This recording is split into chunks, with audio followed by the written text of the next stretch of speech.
The hospital ship floated in the darkness of space like a white beacon of hope. Captain Kim Dae stood on the bridge, watching the stars through the massive viewport. His ship, the UHM's Nightingale's Promise, was the largest medical vessel humanity had ever built. Red crosses covered its hull, visible from millions of kilometers away. Every species in the galaxy knew what those symbols meant. They meant safety. They meant healing. They meant neutrality. "Captain, we're receiving another wave of patients from the Valen station," said Ensign Lee Min-ho from his communications post.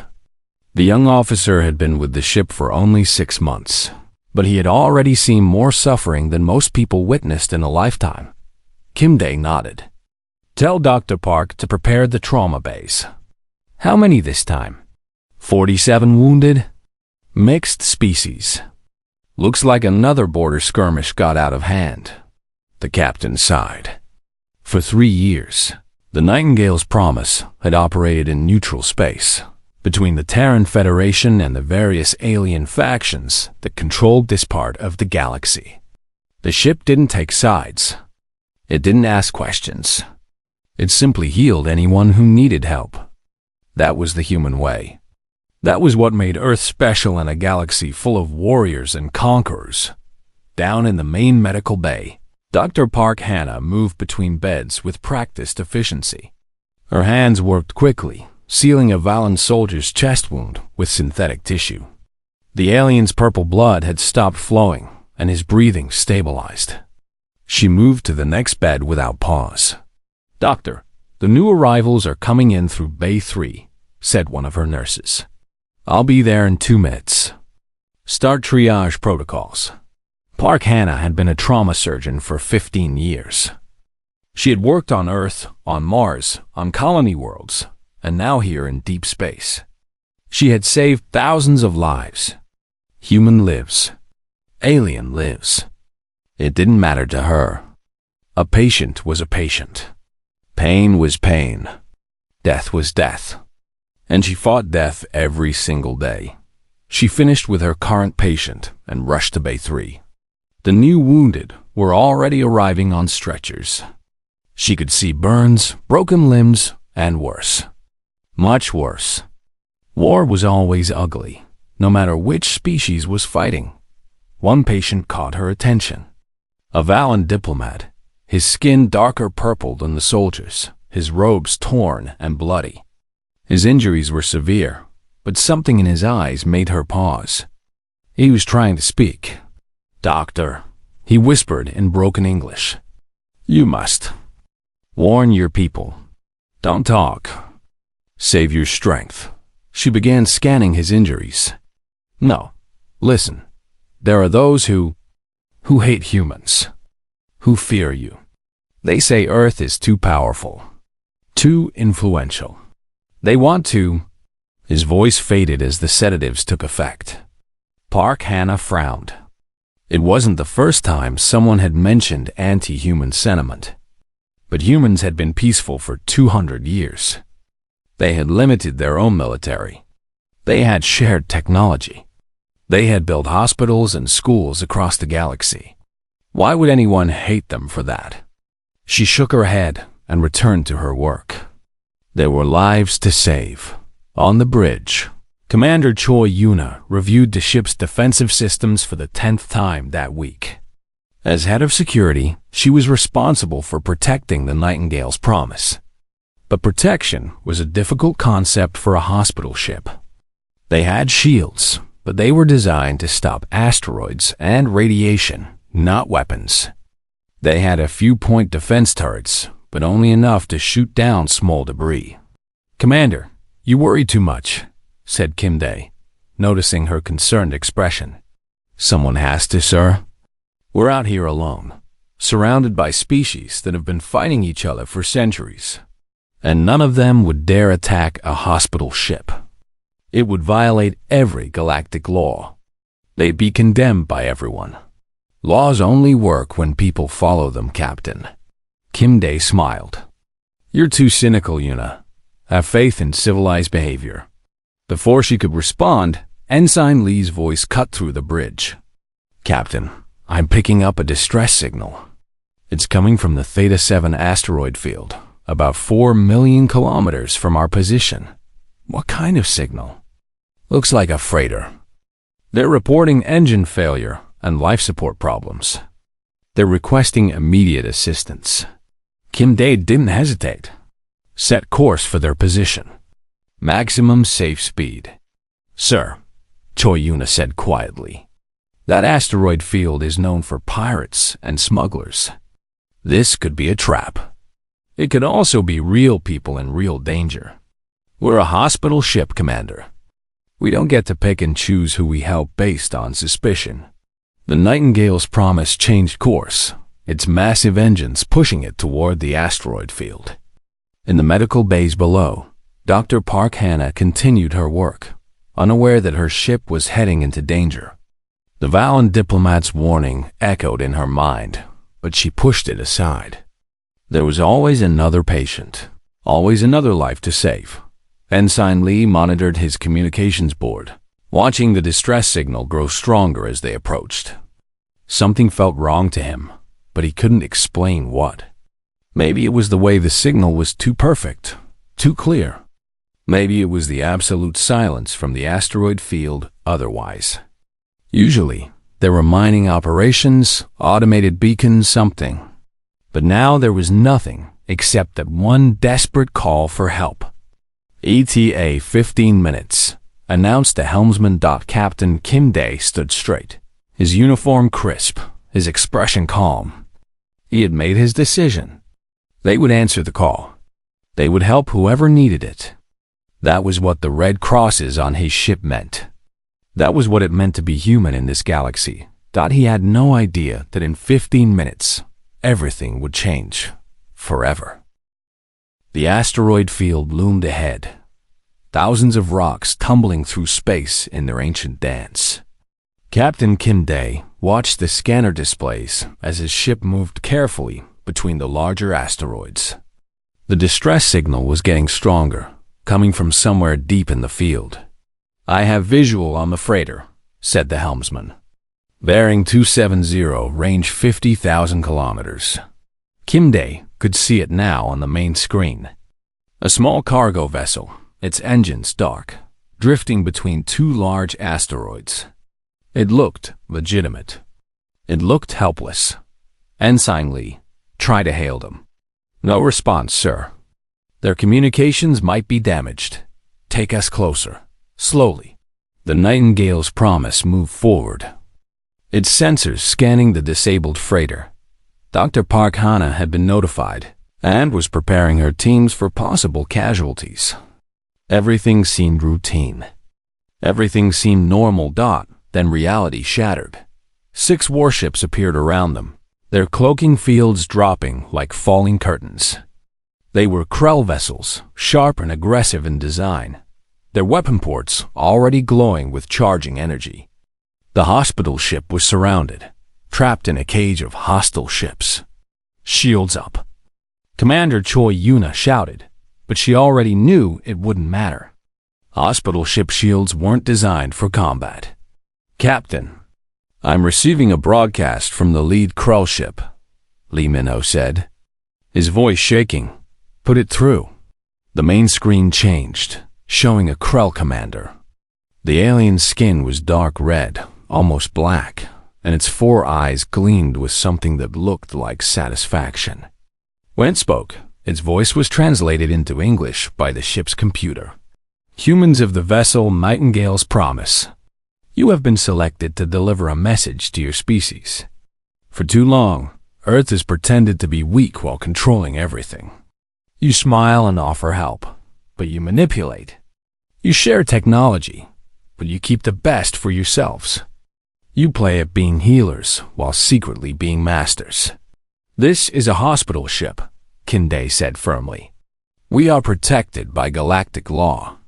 We have patients on board from a dozen different species, including Krell.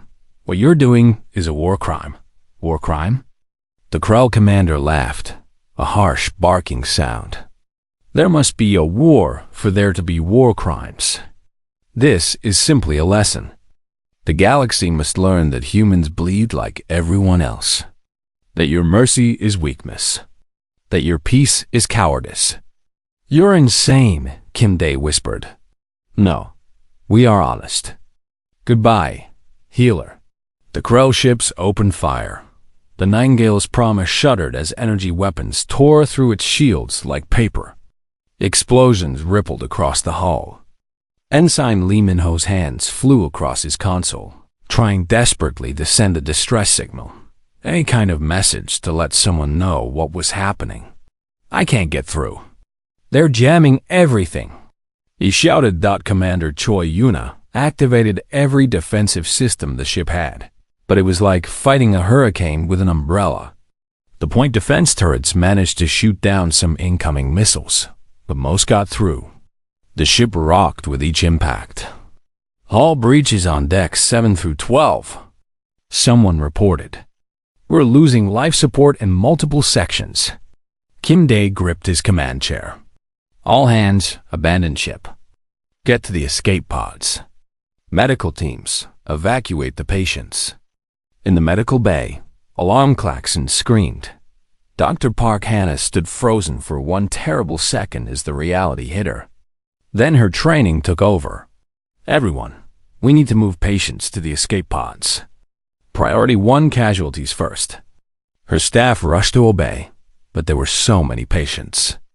Too many, and the ship was dying around them. Another explosion rocked the bay, and half the lights went out. Emergency lighting cast everything in red shadows. The Krell ships weren't just attacking. They were being thorough. They targeted the engine room, the bridge, the life support systems. They targeted the escape pod base. Ensign Lee Min-ho managed to encode one burst transmission using an old Earth military encryption that the Krell jamming didn't recognize.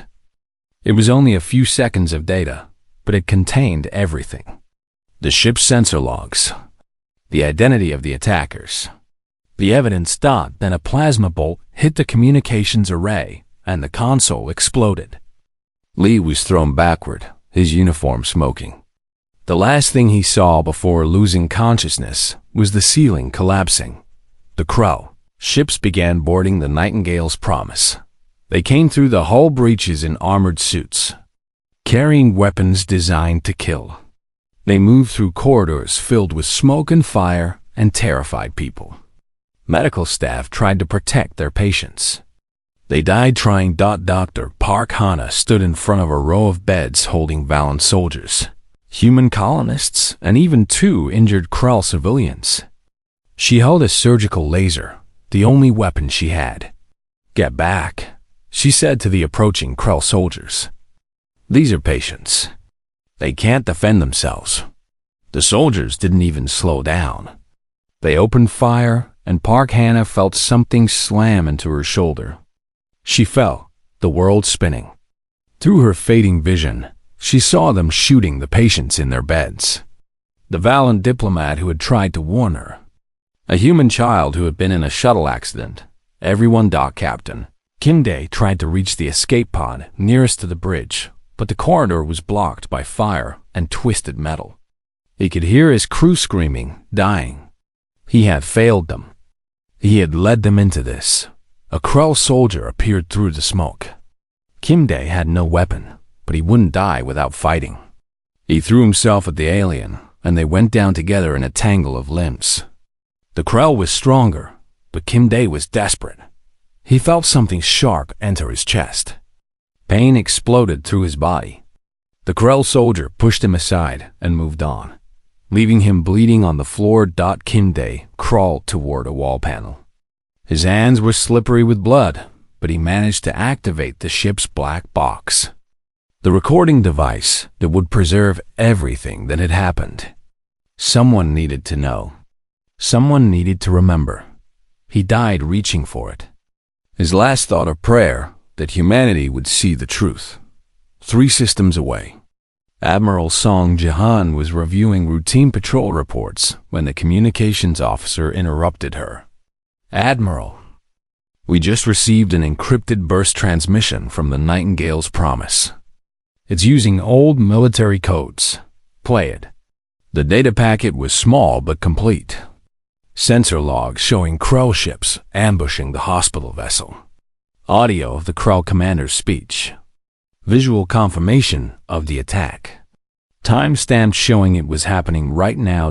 Song Ji-yoon's face went white, then red, then harder than stone. Get me a direct quantum link to Earth. Flag priority. And start calculating jump coordinates to the Nightingale's location.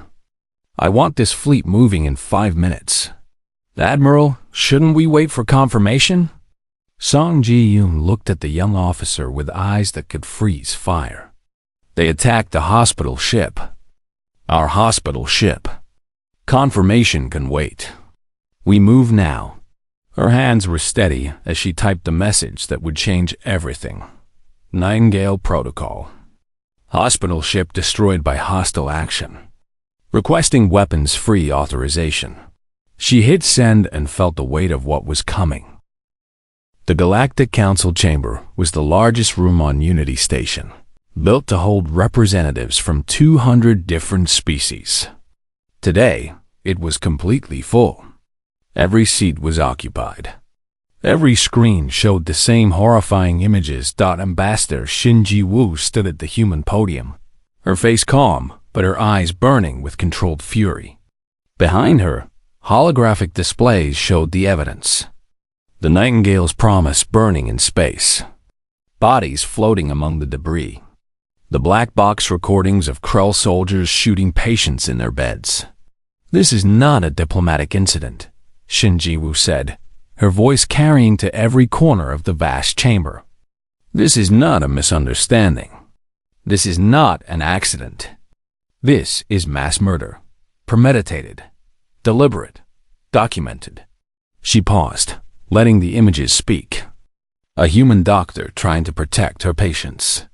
A child crying in a hospital bed before the weapons fire.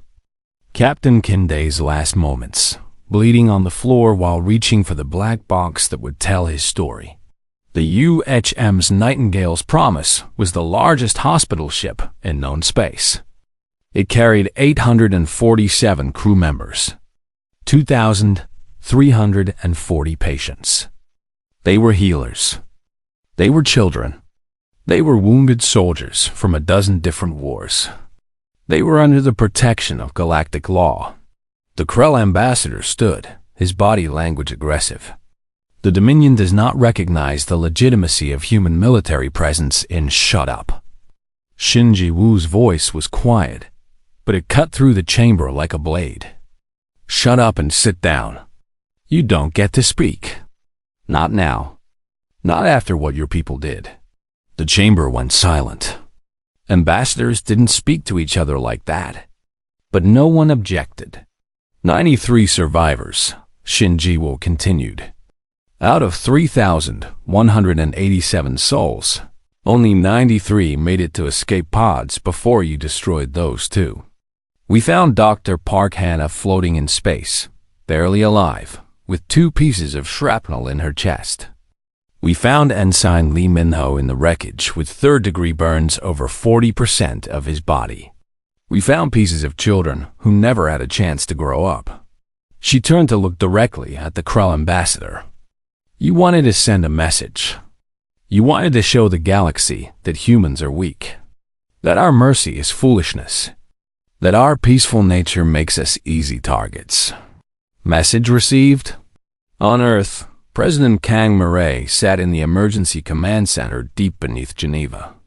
Around her, military leaders, intelligence directors, and civilian advisors waited in tense silence. The quantum link to the Galactic Council was open, letting her hear every word Shin Ji-woo spoke. Fleet. Admiral Nam Hyeon stood beside her, holding a data tablet. On it was displayed a single document that had existed since humanity's first contact with alien life 200 years ago. The Emergency Mobilization Directive. The thing they had hoped never to use. Madam President, Nam Hyeon said quietly, we need your authorization. Kang Murray looked at the screens showing the Nightingale's Promise. She had visited that ship once, 3 years ago. She had met Captain Kimday. She had watched Dr. Park Hannah save a valiant child's life. She had believed that humanity's path of peace was working. She had been wrong. You have it. Full authorization. No restrictions. Ma'am Hyen nodded and began typing commands. Across human space, encrypted signals went out to every military installation, every shipyard, every defense platform. Signals that hadn't been sent in 2 centuries. President Cam Myray stood and walked to the communications console. Patch me through to the Galactic Council. I'm making a statement. The technician worked quickly. You're live, Madam President. Cam Myray's face appeared on every screen in the council chamber, replacing the images of death and destruction. She looked tired. She looked sad. She looked absolutely done with being nice. Members of the Galactic Council. I am President Kang Myray of Earth. You all know me. Many of you have worked with me to build peace in this galaxy. Some of you have shared meals at my table. Some of you I considered friends. She took a breath. For 200 years, Earth has followed a simple policy. We limit our military to defensive forces. We share our technology freely. We build hospitals and schools on your worlds. We mediate your disputes. We do this because we learned something from our own history. We learned that peace requires sacrifice. That being trusted is more valuable than being feared. Her voice hardened. We made ourselves weak on purpose. We designed our ships to be less advanced than we could build. We restricted our AI development. We shared our weapons technology, but not our weapons. We did this to make you feel safe. To show you that humans were not a threat. You mistook that sacrifice for inability. You mistook our choice for weakness. The Krell Dominion has now shown the galaxy what happens when you make that mistake. In the council chamber, ambassadors shifted uncomfortably. Some looked ashamed. Some looked scared. The Krell ambassador looked defiant. My people are peaceful, Kang Myray continued. But we are not pacifists. There's a difference. We choose peace when it is possible. We choose mercy when it is deserved. But we are still humans. We still remember what we are capable of when you force our hand. She leaned closer to the camera. Fleet Admiral Mam Hyan has just activated the emergency mobilization directive. Every human military installation is now operating at full capacity. Every shipyard is revealing its complete production capabilities. Every defensive platform is arming weapons that we built but never activated. The galaxy is about to see what Earth has been hiding. We didn't want this. We tried everything to avoid this. But the Krell Dominion has made peace impossible. They attacked healers. They murdered patients. They killed children in their beds. They broadcast it like entertainment. Her voice dropped to barely above a whisper, but everyone heard it. This will not stand. The transmission ended in orbit around Earth. The first new ships began emerging from construction bays that the galaxy thought built only civilian vessels. They weren't civilian vessels. They were warships. Massive, advanced, terrifying warships that made every other species' finest cruisers look like toys. On Mars, weapons platforms that were supposedly decommissioned came online. Their targeting systems activating after 200 years of sleep in the outer colonies. Exploration ships opened hidden weapons, bays and deployed systems that no alien species had ever seen before. And across it all, Fleet Admiral Mam Hyan coordinated with the cold precision of someone who had trained for this moment his entire career. He had hoped it would never come, but he had been ready anyway. Dr. Yoon Sang-yi, head of Earth's quantum weapons research, received clearance to activate projects that had been theoretical exercises for decades. Weapons based on black hole physics. Missiles that could accelerate to relativistic speeds. Targeting systems that could predict enemy movements before they happened. Everything humanity had kept locked away was coming out. General Park Dong-hyuk assembled his ground forces, knowing they might be needed. Marine divisions that had trained in secret. Assault teams equipped with powered armor that made them walking tanks.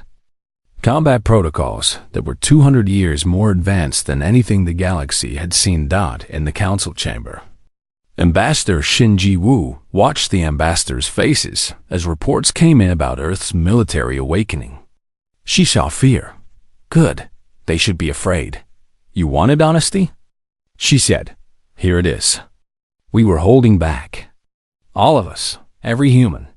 Every ship. Every weapon. We chose to be weaker than we could be because we thought it would help the galaxy trust us. We thought it would prevent wars. Instead, it made you think we were easy targets. It made you think our kindness was stupidity. It made the Krell Dominion believe they could murder 3,000 people and get away with it. She smiled, but there was no warmth in it. They were wrong. And now everyone will learn exactly how wrong. The fleet was assembling. The weapons were activating. The humans were done playing nice. The galaxy was about to learn what humanity had been protecting them from all along, themselves. The Krell home system had never seen an invasion fleet before. For 300 years, the Krell Dominion had been the aggressor, the conqueror, the species that made others afraid. Their warships were the most feared in their region of space. Their soldiers were legendary for their brutality. Their homeworld was surrounded by defense platforms, minefields, and automated weapons that could destroy anything that approached. They had never imagined they would need those defenses against humans. The Earth defense. Fleet came out of slipstream space like a storm materializing from nothing. One moment, the system was empty except for local traffic and patrol ships. The next moment, it was full of human warships. The Krell Defense Network tried to count them. 100 ships. No, 200. No, more. The sensors kept finding more and more and more. The network's AI started throwing error messages because the numbers didn't make sense. Earth didn't have this many military vessels. Intelligence reports said humans maintained maybe 50 active warships. Maybe. Intelligence had been very wrong. Commander Jang Min-seo stood on the bridge of the EDF unbowed, watching the Krell homeworld grow larger on the main screen. Her ship was 3 kilometers long, massed more than an entire Krell battle group, and carried enough firepower to crack a moon. And it was just one of 50 ships like it in the fleet. All stations report ready, Commander, said Chief Engineer Han Sora from her position below the bridge. Graviton Lance is charged and locked on target. Excellent. Hold fire until the Admiral gives the word. The Graviton Lance was Han Sora's baby, a weapon that had existed only in theory until 3 years ago when Earth had quietly built it into the unbowed. It used focused gravity waves to tear apart matter at the molecular level. No shields could stop it. No armor could resist it. The other species thought manipulating gravity like that was impossible. They were about to learn different. Commander, the Krell fleet is moving to intercept, reported Lieutenant Kwon Junho from Tactical. I count 347 warships taking up defensive positions around their orbital platforms. Only 300? Jang Min-seo smiled coldly. They're not trying very hard. The Krell commander, watching the human fleet approach, couldn't believe what his sensors told him. The humans were outnumbered. His ships would crush them. This would be easy. Yes, the human vessels were larger than expected, but size didn't matter against superior numbers and tactics. He opened the channel to all Krell ships. All units, attack formation. We will destroy these humans and broadcast their failure across the galaxy. They dared to come to our home. They will die here. Admiral Song Ji-hyun, commanding the human fleet from her flagship, heard the Krell transmission. She had learned their language years ago, had studied their tactics, had prepared for this moment even when she hoped it would never come. All ships, she broadcast on the fleet network. Weapons free. Target their military vessels only. Avoid civilian casualties when possible. But make no mistake, we are here to end the Krell Dominion's ability to make war. Hold nothing back. Aye, Admiral, came the responses from hundreds of captains. The two fleets collided. It wasn't a battle. It was a demonstration. The Krell opened fire first, their plasma cannons and missile batteries unleashing everything they had. Thousands of projectiles screamed toward the human fleet. It should have been devastating. Lieutenant Kwon Jun-ho watched his tactical display as the Krell weapons approached. The AI defense system was already calculating intercept solutions for every single projectile. Point defense lasers, particle beams, and interceptor drones created a web of destruction around the human ships. 99.7% of the incoming fire was destroyed before it reached the fleet. The tiny percentage that got through hit shields that flickered and held. Not a single human ship took serious damage. Return fire, Jang Min-seo ordered calmly. The Unbound's main battery spoke. Railgun rounds accelerated to a significant fraction of light speed. Their kinetic energy so massive that they punched through Krell shields like they didn't exist. One shot, one kill. The targeting was perfect because the AI wasn't guessing where the enemy would be. It was calculating probabilities and adjusting in real time. The Krell ships started dying. Fast. Han Sora activated the graviton lance. A beam of twisted space shot out from the Unbound, touched a Krell battlecruiser, and the ship simply came apart. It didn't explode. It didn't burn. It just separated into its component molecules as gravity tore the bonds holding it together. Graviton lance successful, Han Sora reported. No feedback. Ready to fire again in 30 seconds. Across the battle space, other human ships demonstrated their own special capabilities. Missile cruisers launched smart weapons that could dodge point defense and choose their own targets. Electronic warfare ships disabled entire Krell formations, leaving them blind and helpless. Stealth frigates appeared from nowhere to strike vital systems before disappearing again, and all of it was coordinated. Every human ship shared sensor data through quantum-encrypted channels. They didn't fight as 300 individual vessels. They fought as one organism with 300 bodies. When one ship detected a target, every ship knew about it instantly. When one ship needed support, others moved to help without being asked. The Krell fought as they always had, each ship independent, each captain making their own decisions. It had worked against other species. Against humans, it was suicide. Lieutenant Kwon Jun-ho noticed something in the tactical data. The Krell were trying to retreat. Their commander was pulling back the surviving ships, attempting to form a defensive line closer to the planet. Commander, enemy forces are attempting to withdraw, he reported. Jang Min-seo checked their orders. Admiral Song had been very clear. The Krell Dominion needed to be broken completely. Half measures would just lead to this happening again. Pursue. Don't let them regroup. The human fleet surged forward. The Krell ran. It didn't help. Admiral Song Ji-hyun watched the battle unfold from her command chair. Part of her felt sick at the destruction. She was a military officer, not a murderer. But another part of her kept seeing the images from the Nightingale's promise. The children, the patients, the doctors trying to protect people who couldn't protect themselves. The Krell had made this necessary. A communication came through from the Krell commander. His image appeared on her screen, and she could see fear in his 4 eyes. Admiral Song, we surrender. Cease fire. We surrender. No, she said simply. What? You must accept our surrender. Galactic law. You attacked a hospital ship, Song Ji-hyun interrupted, her voice like ice. You murdered patients in their beds. You shot escape pods. You broadcasted like entertainment. Now you want to talk about galactic law? We were following orders. So were the soldiers who killed those children. I don't care. Your military ends today. Every warship, every weapons platform, every orbital defense, all of it. You wanted to show the galaxy that humans could bleed. We'll show them what happens to those who attack our healers. She closed the channel and continued the attack.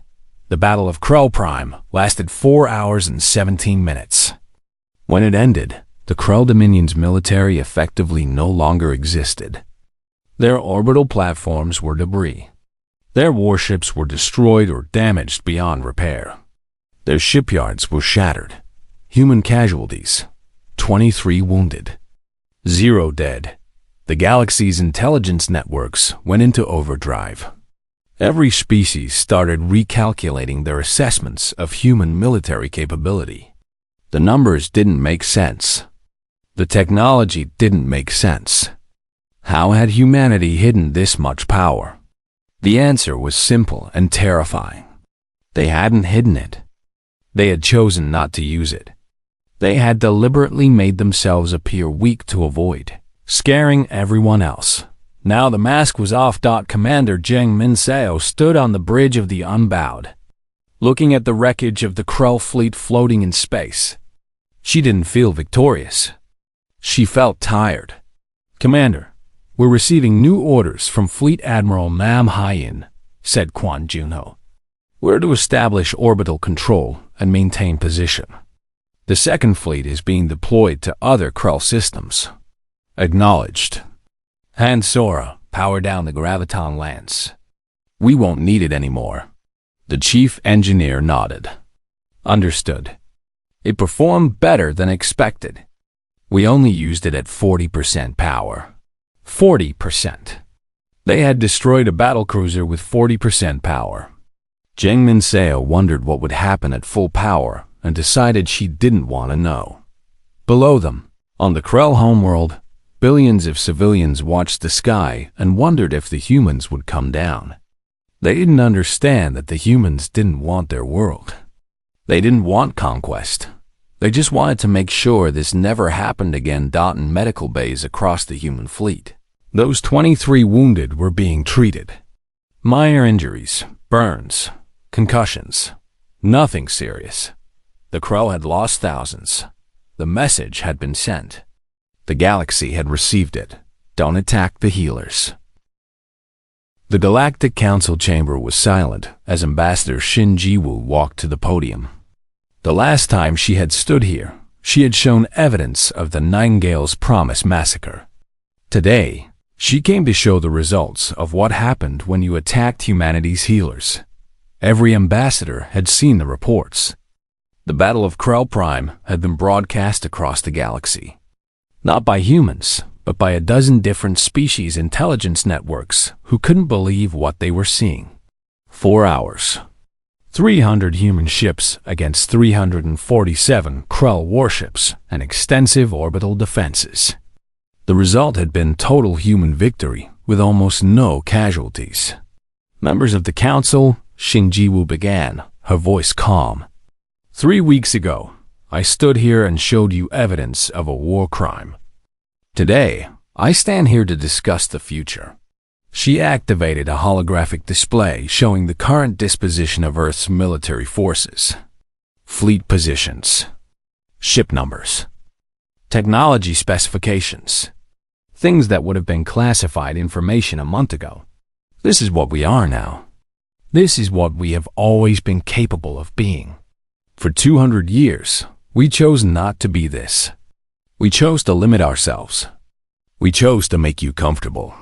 The Velner ambassador, a species known for their diplomatic skills, raised a tentacle. Ambassador Shin, I think I speak for many when I ask, why? Why did you hide this from us? Why did you pretend to be weak? Shin Ji-woo smiled sadly. We didn't pretend. We genuinely limited ourselves. We took our most advanced ships and locked them in storage. We took our best weapons and never built them. We shared downgraded technology and kept the cutting edge to ourselves. We did this because we learned something from our own history.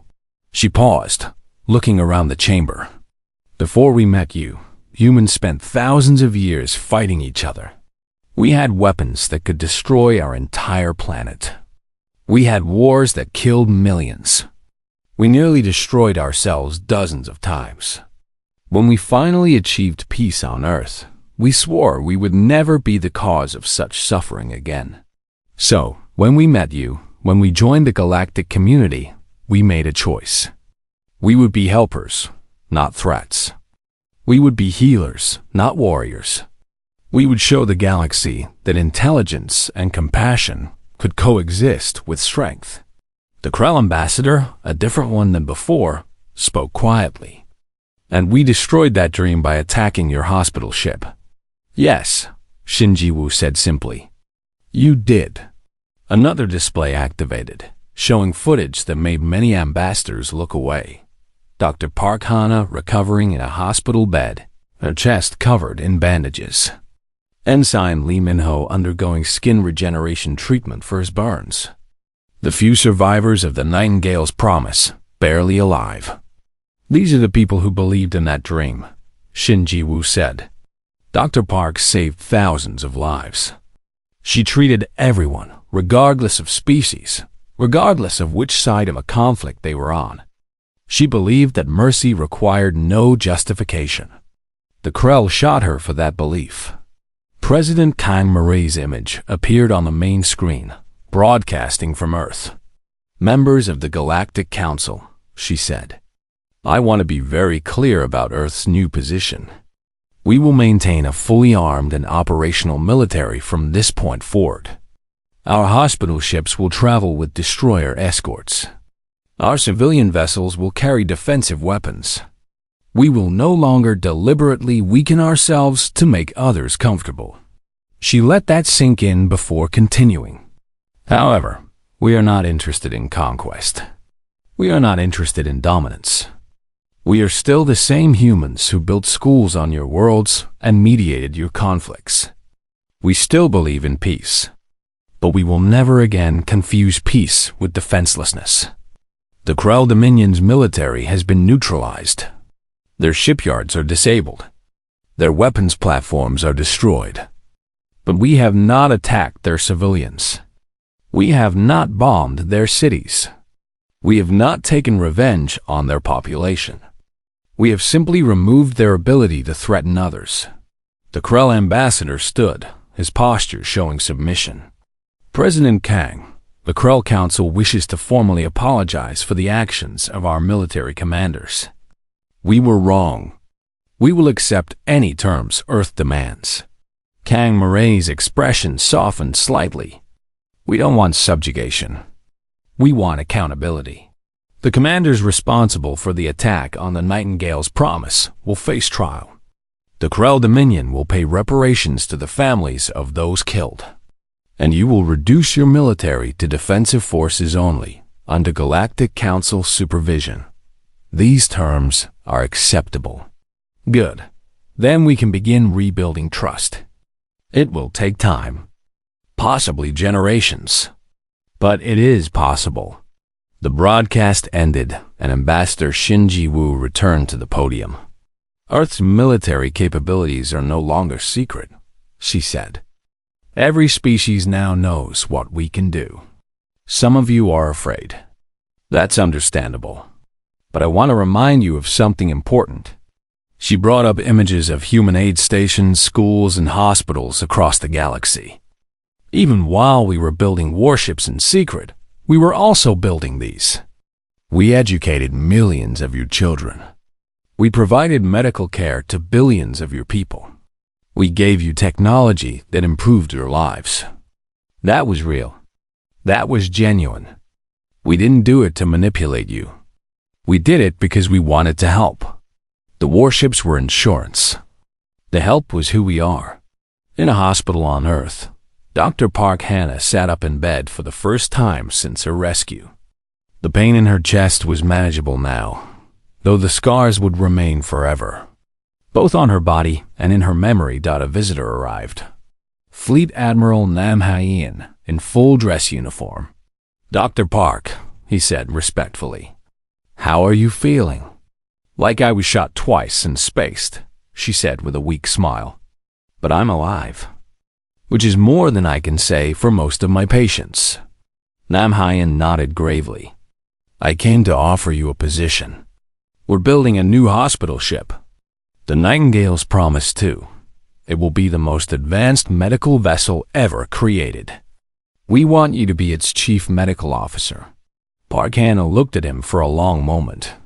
"Will it have weapons?" "Yes, and shields. And a destroyer escort. It will never be defenseless again." "Will it still treat everyone? Even Krell?" "Yes, that's not negotiable. We're still healers, Doctor. We're just not victims anymore." She thought about her crew, about the patients she couldn't save, about the Valen diplomat who had tried to warn her. "I'll do it," she said.